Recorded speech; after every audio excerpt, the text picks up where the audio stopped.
Hi guys, মই দা কলবাৰ আনিছো এতিয়া চাই থাকক ভিডিওটো শেষলৈকে।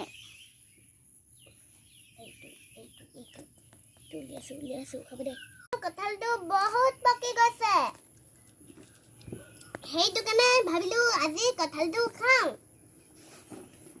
ব'লক এতিয়া হাতখন ধুই আহোঁগৈ।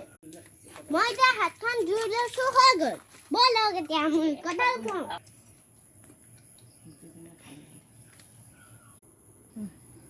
বহুত কষ্ট হৈছে এইটো উলিয়াবলৈ, এতিয়া কোনেও জানি উলিয়াই নহয়। ইমান কষ্টকে উলিয়ালো, খাওঁতে লাহে লাহেকে খাইছো।